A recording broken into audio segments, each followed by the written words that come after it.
mga boss, maglinis na tayo ng ating munting liempo. Isang pirasong liempo mga boss. Sahog natin ito. I-try natin mga boss mag fried rice ng liempo.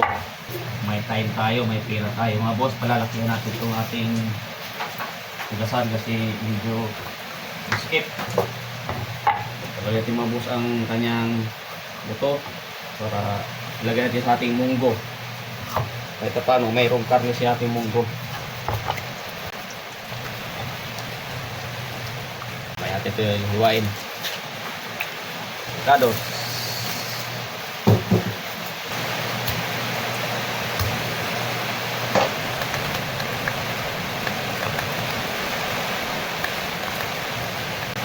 Medyo maulan na mga boss, kaya mag-ingat tayong lahat.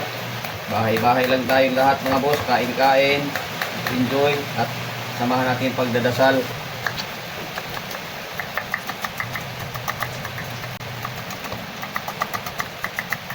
Pag naghiwa tayo ng mga ricado mga boss, kailangan safety natin ating mga kamay.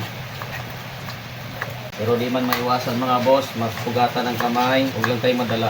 Basta safety ganyan, no? Lagi nakatukod dito para paghiwa layo sa kamay. Yan, no? Tinutukod lagi dito, dito yung tukod, oh, para ang kamay lalim, layo. Green, lagyan natin ng ulo. Yan na. Lagyan natin mga ricado mga boss. Sabi natin, ito tayo nga sa ating ampalaya.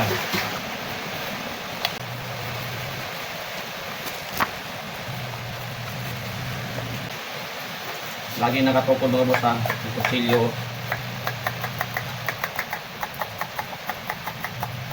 Para kahit paspasan yung paghiwa, nakatukod yung basta lagi dito.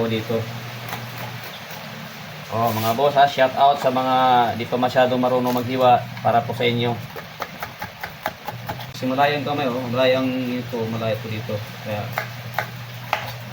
kahit dumulas yan yung paghiwa nyo, kahit kinuhan nyo pa paghiwa, kayang-kaya nyo kinuhan. Yung talong, direksyon na natin paghiwa. So, ayan, lood. Sabihin, tanggalin natin siya kasi may uod siya. Sabihin natin siya dito para di siya mangitim. Ito may uod na. So, sayang man. Pwede pa. Ayan.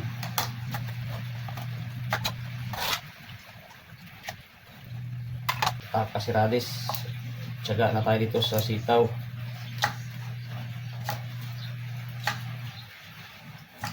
Hello, good morning. Gising ng aking dalaga. Ngayon kasi linggo, walang pasok, kaya kahit natanghali na magising yung mga yan para makabawi. Muna, yung gulay, mamaya natin to sa himayin. Magluto na tayo maya.